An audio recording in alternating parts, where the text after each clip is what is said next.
The short term, of course, as the CIA and the Pentagon themselves have warned, is that this actually does increase the risk of confrontation in the region. And in that sense, it actually makes the United States less safe by increasing the likelihood of war. The long-term effects, however, I think are even more problematic because they're more likely. And that is that this move seems to be designed to entrap the United States in a permanent state of enmity with Iran.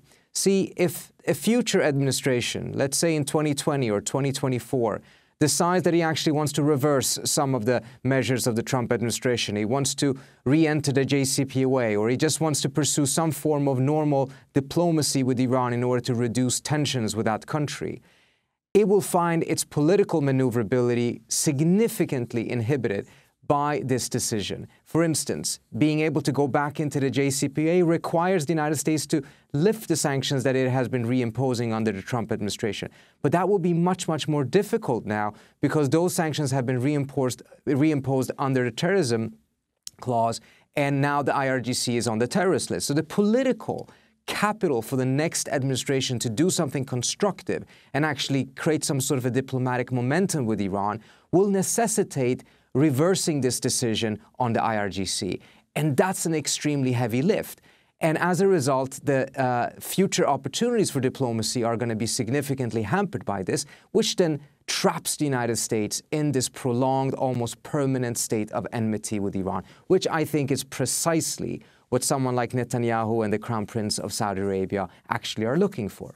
And Trita, what about the impact on neighboring countries, especially Iraq and Syria, where effectively the Revolutionary Guard functioned, were in effect working together with the United States against ISIS?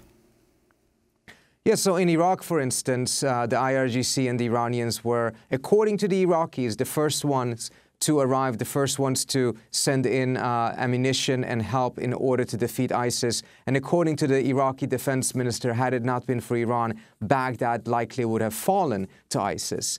And then, because this was during the Obama administration, the Iranians and the Americans coordinated through the Iraqis how they were jointly defeating and fighting back against ISIS.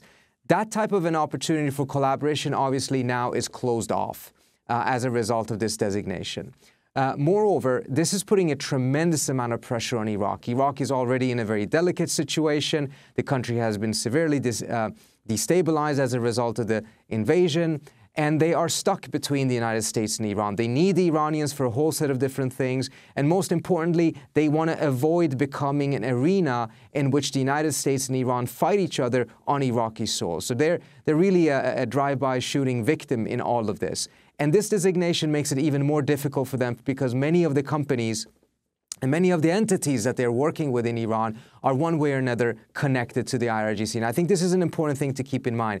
According to the U.S. government itself, this designation may include up to as many as 11 million people, almost 1/8 of Iran's population. So this is not designating a small entity that is actually manageable. This is talking about 11 million people. And you can then imagine how problematic that will be for neighboring countries who, for their own interests, obviously want to have some sort of a peaceful relationship with Iran.